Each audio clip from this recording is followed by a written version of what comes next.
Mesdames, Messieurs, bonjour et bienvenue à TVRP Info.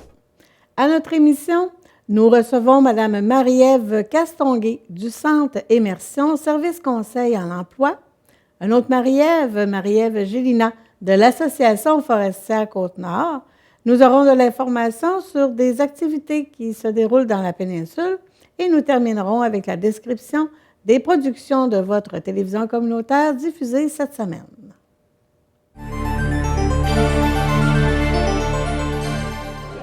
À notre émission aujourd'hui, nous recevons Marie-Ève Castonguay du Service Conseil en emploi au Centre Immersion.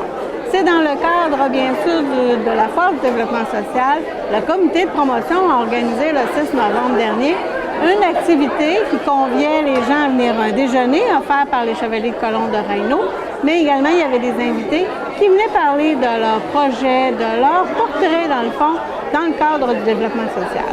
Alors, Marie-Ève Castonguay, bonjour. Bonjour, ça me fait plaisir. Moi aussi. Marie-Ève, on parle de votre projet, dans le fond, au Centre Immersion, qui existe depuis de nombreuses années. Si je regarde dans votre portrait, depuis 1982. Oui, tout à fait. Vous êtes là au service conseil depuis 14 ans. Oui.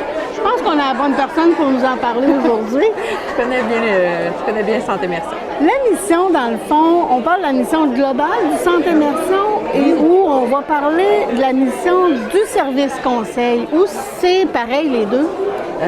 Oui, ben en fait, tout ça va ensemble. On a travaillé l'an dernier, il faut dire qu'on a travaillé l'an dernier à la mise en place d'une nouvelle image corporative. Maintenant, on ne s'appelle plus Centre Immersion, on a gardé le Immersion. On s'appelle maintenant Immersion Service Conseil en emploi. OK. Donc, en fait, en gros, la mission du Centre Immersion, c'est de regrouper les services en employabilité. On offre aussi bien des services à la clientèle en recherche d'emploi, mais on intervient aussi auprès des organismes puis des entreprises qui ont besoin d'embaucher du personnel. Donc, comme on peut dire, c'est le point de ralliement entre l'offre et la demande. Okay. Donc, nous, on dessert une population de chercheurs d'emploi adultes en recherche d'emploi qui ont toutes sortes de besoins. Vous avez des services aussi pour les aider, parce que si je regarde les activités, ça regroupe tout ce qui concerne l'emploi. Préparer un CV, rencontrer les employeurs. Tout à fait. On a des gens qui viennent... en fait, on essaie d'être le plus diversifié dans nos services, puis pour essayer de répondre le plus possible aux besoins de tous les individus.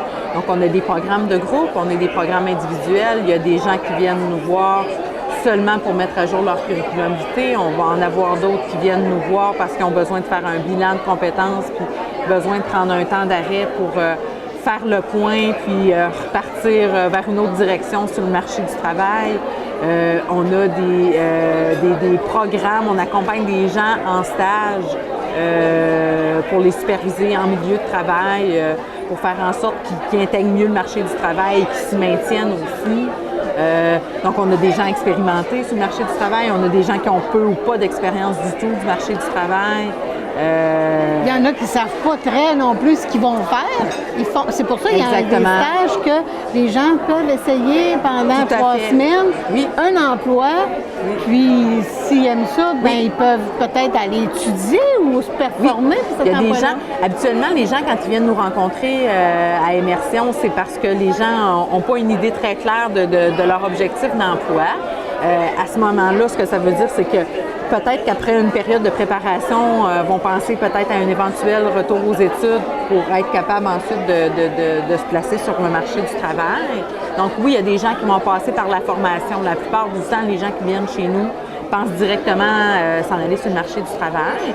Puis oui, les stages, on offre des programmes de stage de 3 semaines qui sont à l'intérieur du programme Perspective, qui est un programme de 11 semaines où les gens viennent pour parfaire leur objectif d'emploi, travailler sur des attitudes, des comportements qui seraient souhaitables pour obtenir un emploi, puis garder un emploi.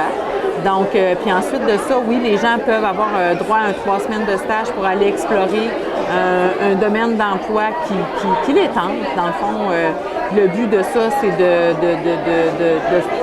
de se trouver, de se faire un objectif d'emploi qui est clair, faire en sorte que les personnes, quand ils vont être sur le marché du travail, vont avoir le goût de s'y maintenir puis de vont être rester là heureux. le plus longtemps possible. Puis ils vont être heureux. Trouver leur voie. C'est ça. J'essayais de faire le lien, je me disais, il faut que je fasse le lien avec le développement social. Oui. On parle toujours autour de l'humain. Si notre humain, l'économique va bien, s'il y a un travail, il est heureux. L'écologique, pour vous, ça veut dire quoi? Développement durable? Vous avez certaines méthodes? Ça touche peut-être moins au niveau de l'écologique. Si on va social, bien, au niveau social, on voit que vous êtes une équipe, vous allez tous dans le même chemin. Fait que autour de tout ça, ça fait en sorte que la personne, l'être humain, peut rester en Côte-Nord, en Manicouagan. Oui, bien c'est ça. Puis, le plus possible, quand les gens viennent nous voir, on essaie de voir qu'est-ce qui se fait chez eux, hein, de découvrir qu'est-ce qui se fait ici avec Homo, c'est quoi les formations qu'on a chez nous, c'est quoi dans le cadre du programme Perspective que je parlais tantôt, on a une partie qui s'appelle connaissance des domaines professionnels, mais connaissance du marché du travail aussi sur la Côte-Nord. Qu'est-ce qu'on fait ici? Qu'est-ce qui se passe chez nous? Okay. Où les gens vont travailler? Où il y a des possibilités d'emploi? Où les perspectives sont bonnes? Donc, c'est sûr que quand les gens viennent nous rencontrer pour mieux se préparer à retourner sur le marché du travail, bien, on travaille sur cette partie. Ça les aide à s'orienter aussi quand ils savent ce qui se passe chez nous. Puis on essaie le plus possible de les garder en région. Mais ça va arriver des fois que les gens, pour une raison ou pour une autre, vont partir à l'extérieur. Et la plupart du temps, je dirais que les gens cherchent dans notre région. Parce qu'ils sont établis ici, puis qu'ils ont le goût de rester, puis qu'ils ont une famille souvent. OK. Ce qu'on parlait tantôt, c'est parce qu'on relie toujours à l'humain notre côté de développement social, mais on se dit qu'aussi, on n'est pas obligé, l'entreprise ou l'organisme, parce que vous êtes un organisme, n'est pas obligé de toucher à tout, mais en étant qu'il y ait quelques aspects, les autres embarquent. Oui. Si notre humain, comme tantôt je viens de dire, au niveau économique, s'il y a un bon emploi, une bonne perspective, et la famille va rester, les enfants vont être heureux, fait que ça fait une personne qui est bien. Fait que votre travail, dans le fond, ça consiste à donner des outils. Oui. Et c'est ça qu'on n'arrête pas de dire au niveau de développement social. On travaille l'employabilité, mais ça va beaucoup plus loin que ça. Ça va chercher autre chose, c'est certain. L'estime de... Tout à fait. Hein? Puis de la même façon que par nos programmes, nos services, on accompagne aussi les gens qui viennent faire de la recherche d'emploi chez nous. On les accompagne aussi sur le plan social. Tu sais, quelqu'un qui est en recherche d'emploi, ça peut être quelqu'un aussi qui est en recherche d'un logement. Ça peut être quelqu'un qui vient de vivre une séparation pas facile, qui a besoin de retomber sur ses pieds. Fait que souvent, qu'est-ce qui fait qu'une personne est sans emploi? Il y a beaucoup de facteurs autour. Fait qu'on ne fait pas juste de l'employabilité, mais on travaille au niveau de tout l'aspect social. Vous avez des partenaires que vous savez où diriger cette personne-là aussi? Oui, tout à fait aussi. On a une bonne connaissance des organismes du milieu. On fait beaucoup de références aussi. On est en contact avec d'autres organismes. Je donne un exemple. On fait des activités ces temps-ci avec un organisme qui s'appelle l'Unité Don Rémy, où on va les rencontrer avec notre clientèle. Ils font des activités de prévention à propos de la consommation de drogue ou d'alcool en milieu de travail. Donc, aussi, on va donner des ateliers de temps en temps dans un organisme qui est point de rencontre parce que souvent, les gens, quand ils sortent de maison de thérapie, sont en recherche d'emploi. Ça nous amène de la clientèle aussi. Fait que de part et d'autre, ça va arriver aussi qu'on va être en contact avec des intervenants du CLSC pour faire en sorte qu'on répond le mieux possible à notre clientèle. Okay. Fait qu'on travaille avec Puis aussi, nos partenaires importants, ce sont les employeurs de la région. Hein, parce que... c'est bien beau avoir des employés, mais il faut avoir des employeurs. Ça prend des employeurs, c'est en plein ça. Et comment eux, ils sont approchés et quel est leur taux de satisfaction? Comment est-ce qu'ils font pour... Est-ce que vous l'avez? Comment ils sont approchés, premièrement? Quand on fait une recherche de stage, je donne un exemple comme ça, quand on fait une recherche de stage pour un chercheur d'emploi, d'intégrer une personne en stage 3 semaines dans une entreprise, veut pas, ça crée des contacts avec les employeurs. Parce que nous, on supervise le stage, on s'assure que le stage se passe bien et pour le chercheur d'emploi et pour l'employeur aussi. Puis de ça demeure des contacts constants. Fait que ça arrive très, très régulièrement. Je dirais à chaque jour, il y a au moins un employeur qui appelle au bureau pour dire nous, on est à recherche, à recherche d'un candidat qui pourrait, par exemple, qui sait conduire des chariots élévateurs ou rechercher dans votre clientèle qui pourrait faire ça chez nous. Fait que nous, on est constamment en contact avec les employeurs, puis on essaie du mieux qu'on peut de répondre à leurs besoins de personnel. Fait que ça va d'un côté et de l'autre. Oui, parce que moi, j'avais l'impression que c'était les employés qui appelaient, puis qui regardaient un peu, puis qui allaient aussi à des places qu'ils ne connaissaient pas tellement, mais que peut-être que ça les adonnerait mieux. Fait que je ne savais pas que l'employeur aussi pouvait communiquer avec nous régulièrement. On n'est pas, ouais. par contre, on n'est pas un service de placement, c'est-à-dire que dans la mesure où il y a un employeur qui communique avec nous parce que, il est en recrutement, nous, ce qu'on va faire, c'est qu'on va contacter nos chercheurs d'emploi qui sont dans le domaine que l'employeur cherche, puis on va les inciter fortement à communiquer avec l'employeur. Nous, on donnera pas une banque de candidature à l'employeur, malgré qu'on a aussi des services qui sont en développement de ce côté-là que je ne vous parlerai pas parce que je ne serai pas en mesure de l'expliquer comme il faut. Mais oui, c'est ça. Fait que c'est les chercheurs d'emploi à qui on donne l'information qui vont prendre l'initiative d'entrer en contact avec l'employeur qui cherche des candidats. Fait que nous, on fait le pont, si on veut. OK, c'est excellent. Si on regarde votre portrait, on va terminer avec à partir de ce qui est marqué. Les projections on va commencer par 2 ans. Ça serait quoi pour le centre Immersion Service Conseil? Je vous dirais que c'est sûr qu'en étant un organisme communautaire, on cherche toujours le plus possible à diversifier nos services puis diversifier aussi nos sources de financement. On est toujours à la recherche de progrès de projets, de progrès pour répondre aux besoins puis à la demande. Puis être sûr de rester là. C'est sûr de se maintenir toujours, malgré qu'on a des bons liens avec nos bailleurs de fonds, puis c'est quand même assez stable. Mais d'une année à l'autre, il y a des changements au niveau économique. On est toujours appelé à se renouveler puis à se diversifier le plus possible. Fait que je dirais qu'en ce sens-là, puis on travaille aussi beaucoup présentement sur le projet Manicouagan interculturel, à faire connaître les services, puis à accueillir des nouvelles personnes immigrantes, puis à les réseauter le plus possible avec notre population à nous.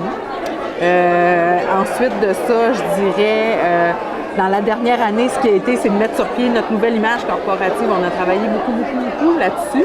Mais d'ici les 2 prochaines années, je pense qu'on va continuer de maintenir puis de développer les services qu'on a actuellement. Faire l'excellent travail que vous faites. Bien, merci beaucoup. Alors, merci beaucoup, Marielle Castonguay. Pour vous rejoindre, on peut vous téléphoner? Oui, vous pouvez me téléphoner.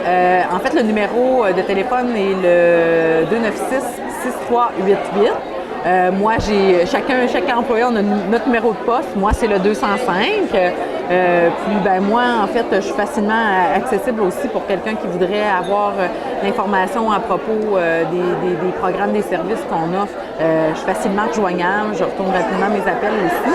Sinon, on a via notre page Facebook, Santé Immersion, notre site Internet aussi. C'est assez facile de nous rejoindre. Parfait. Merci beaucoup. Alors, Immersion, Service Conseil en emploi? Tout à fait. Merci. Alors, on est de retour à notre émission.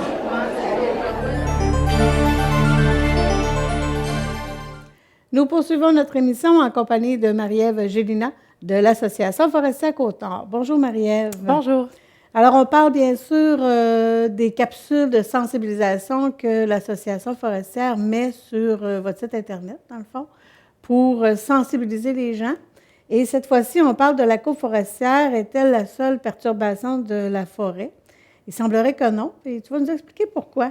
Oui, tout à fait. La coupe forestière, c'est une perturbation anthropique, donc par l'être humain. Mais il y a aussi toutes les perturbations naturelles que subit la forêt, comme les feux de forêt, les épidémies d'insectes ou encore les chablis, qui sont des arbres renversés par le vent. Donc, ça fait partie du cycle de la forêt. OK.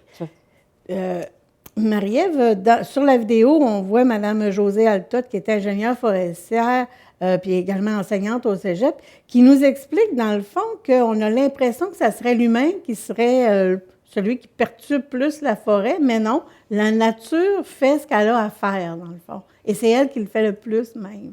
Oui, c'est ça. L'humain perturbe la forêt par la récolte, par la coupe forestière, mais la nature aussi va elle-même procéder à des perturbations parce que les feux de forêt, ça fait partie du cycle naturel, les épidémies d'insectes aussi. Donc, c'est l'écosystème, dans le fond, là, qui veut ça. Puis c'est une manière pour la forêt de se régénérer. C'est ça, c'est un cycle. Fait que même un arbre, c'est pas immortel, ça, on l'a déjà mentionné. Un arbre, ça vit, ça meurt. Puis même à partir d'un certain âge, il va être plus susceptible d'être affecté par la carie. Puis là, on ne parle pas de la carie dentaire. On va la carie de la terre. Non. Ouais, c'est la carie. La carie, c'est un champignon qui OK. cause la pourriture du bois. Ah oui? Donc, plus. Ben voyons donc. Ah ben, à chaque fois que tu viens, tu me dis quelque chose. La carie, c'est aussi un champignon qui fait pourrir le bois. Oui. Fait que des fois, on voit ça sur les arbres, là. Pas comme Oui. la mousse, là. Non, ben en fait, la plus grosse partie d'un champignon, là, c'est pas l'espèce de champignon chapeau? qu'on voit avec le chapeau, là. C'est en C'est dessous? quelque chose de microscopique, là, qui est dans la terre, qui est dans le tronc de l'arbre, OK. qu'on ne voit pas, mais qui va causer la pourriture du bois. Donc, quand on va couper un arbre qui est attaqué par la carie, ben là, ils vont observer que le bois, il s'effrite. Le bois s'effrite, puis à un moment donné, même, ça peut faire un trou dans le milieu du tronc, là. Donc, si tu ne peux pas faire de sciage après avec ça, là, OK. s'il est trop affecté par la carie, là, ça ne fait pas du bois de qualité. OK. Qu'est-ce qui fait en sorte... C'est la nature même qui fait en sorte que ces champignons-là se multiplient? Ou Oui, c'est ça fait partie de la nature, Oui? ça fait OK. partie de l'écosystème, puis c'est ça, plus un arbre est vieux, plus il est susceptible d'être attaqué par la carie. Fait que c'est ça, c'est un cycle, là, dans le fond, là, qui se passe en forêt, là. Puis c'est à l'échelle d'une vie de forêt, hein. Une forêt, c'est sur des centaines, des milliers d'années, puis ça se régénère avec des feux, par exemple, tous les 350 ou tous les 500 ans, les épidémies d'insectes aussi qui reviennent.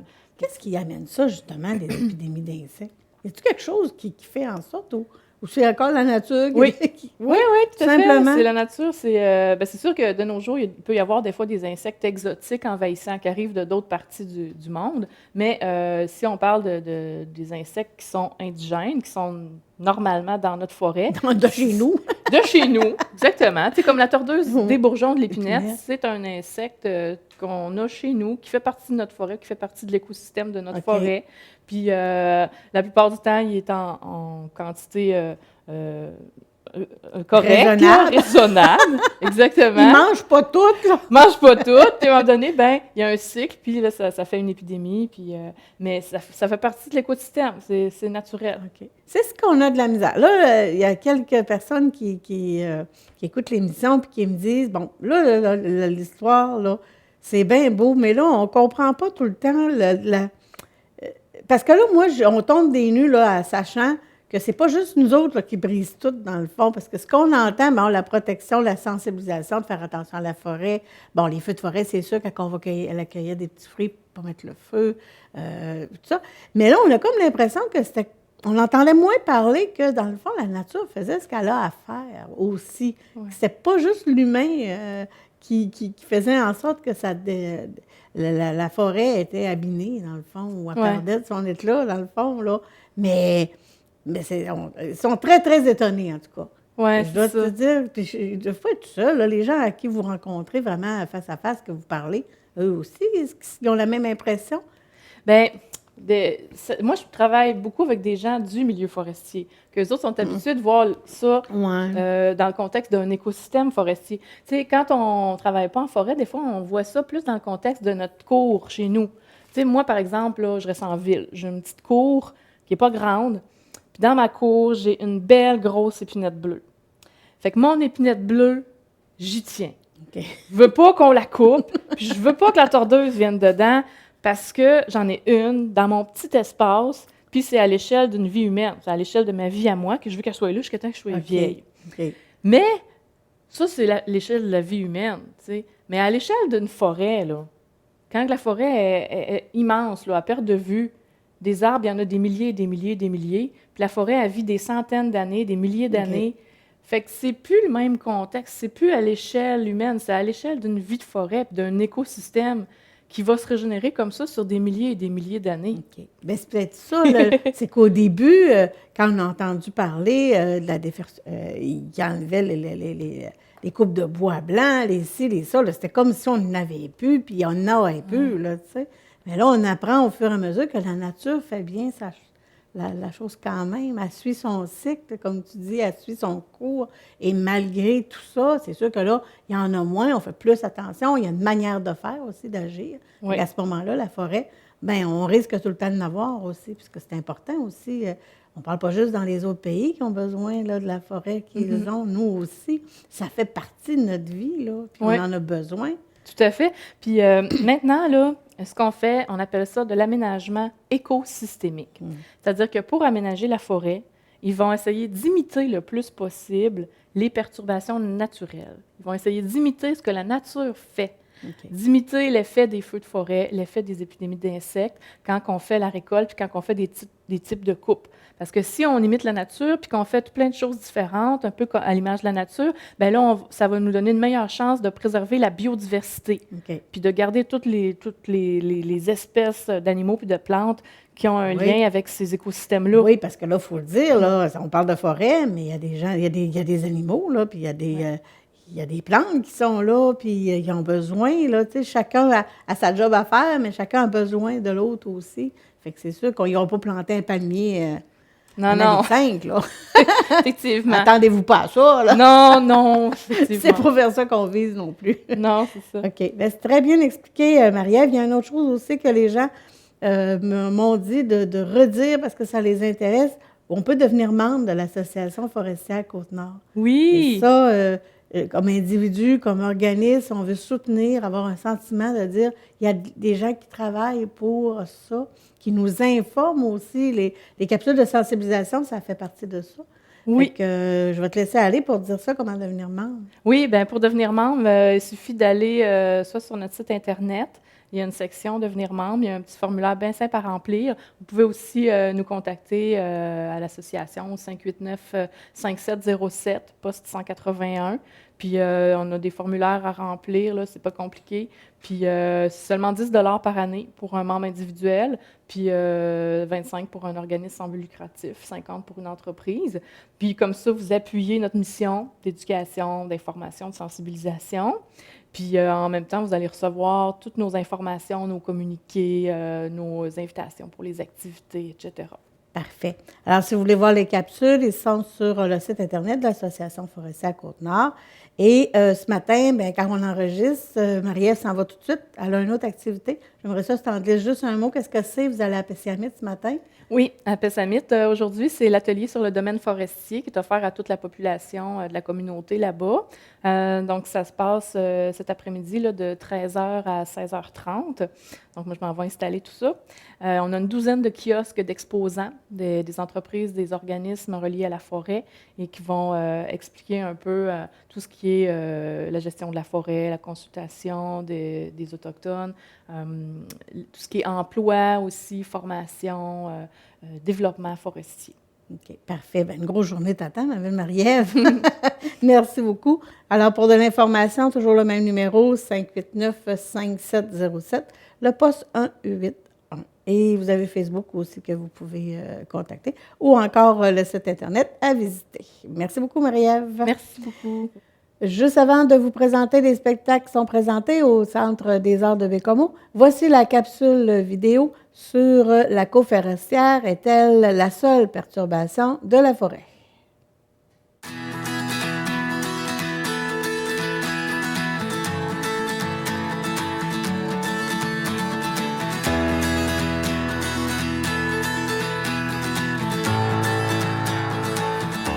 Les coupes forestières ne sont pas les seules perturbations de la forêt. En fait, il ne faut pas oublier qu'il y a aussi toutes les perturbations naturelles. On peut entendre comme perturbation les épidémies d'insectes, dont la tordeuse des bourgeons de l'épinette. Il y a aussi les feux de forêt, il y a aussi les chablis. Donc les coupes, oui, occupent une certaine superficie de perturbation, mais c'est très minime comparé à nos perturbations naturelles. Il y a aussi tout l'aspect qu'en tant que forestier, on essaie de plus en plus de faire une planification qui tient en compte des perturbations naturelles. Si je peux donner l'exemple, on pourrait, en tant que forestier, que planificateur, de planifier une coupe totale pour tenter de reproduire l'effet d'un feu de forêt. Il ne faut pas oublier que l'humain, oui, perturbe par les coupes forestières, mais la nature elle-même perturbe davantage.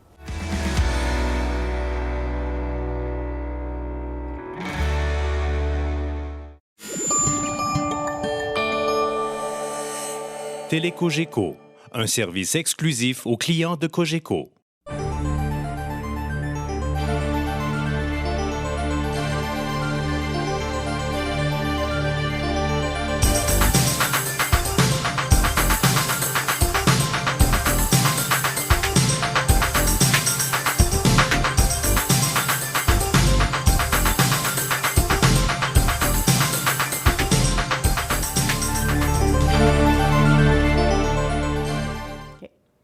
Pour vous procurer des billets pour un des spectacles, composez le 418-295-2000. Et avant de passer à la description de nos productions, voici quelques informations locales sur des activités se déroulant dans la péninsule. On commence avec à Raineau, le Club FADOC qui vous convie à un déjeuner le dimanche 19 mars. Il y a la Maison des jeunes, le spot de chute aux Outardes qui invite les jeunes à du conditionnement physique gratuitement. Un vendredi sur 2 de 18 à 19 heures. L'inscription se fait par Facebook ou au 418-567-2176. Et en parlant de gymnase, celui de l'École Richard à Chute-aux-Outardes est accessible gratuitement pour les gens de Chute-aux-Outardes. Pour de l'information, 418-567-2144, extension 703 le jour, ou extension 708 ou 709 pour le soir. Et il y a le club FADOC de Chute-aux-Outardes qui offre un déjeuner à tous les dimanches dès 8 heures. Et le dimanche 19 mars, Mme Sylvie Gendron sera sur place pour présenter son livre « Porteur de vie ». Vous pourrez même vous en procurer et le faire dédicacer. Passons maintenant à la description des productions de la TVRP diffusées cette semaine. On commence avec le TVRP Info, qui est en diffusion le mardi à 18h et en rediffusion du mercredi au dimanche à 9h et 18h. La célébration du 12 mars, qui est en provenance de la paroisse Saint-Augustin de Chute-aux-Outardes, qui est diffusée le lundi à 13h et en rediffusion le mercredi et dimanche à 7h. Notre émission culturelle Juste pour vous, qui présente la ligne d'improvisation, c'est la Libre qui visite Pointe-aux-Outardes. Cette émission est diffusée à 15h et 19h30 du mardi au dimanche, sauf le jeudi soir, parce que le jeudi, c'est notre rendez-vous au jeu qui est du bingo, au profit de la télévision régionale de la péninsule. Et nous aurons la présentation, justement, de notre bingo à 3 200 $ en prix. On vous attend dès 19h30 et pour un sentiment d'appartenance et participer activement à votre télévision communautaire, on vous invite à devenir membre au coût de 3 $. On vous remet un sac réutilisable dans le cadre de notre 20e anniversaire de fondation et vous courez la chance de vous mériter un bon d'achat d'une valeur de 15 $ chaque mois et quelques prix. Des fois, on a des prix comme ce mois-ci, on a des livres de Mme Gendron, on a des billets, justement, à faire tirer. Alors, c'est vous, chers membres, qui en profitez. Pour de l'information, 418-567-2650. L'émission se termine. Merci à mon équipe de production, Geneviève Baudin, Claudine Coulombe, à tous ceux et celles qui ont participé à cette édition du 13 au 19 mars, chroniqueurs invités. Et à vous, chers téléspectateurs, merci de votre écoute. Je vous invite à regarder la capsule pour terminer notre émission sur la tournée de film Chasse et pêche qui est de passage dans notre région jeudi le 23 mars à 19h15 à l'école Serge Bouchard de Bécomo. Alors, je vous donne rendez-vous la semaine prochaine.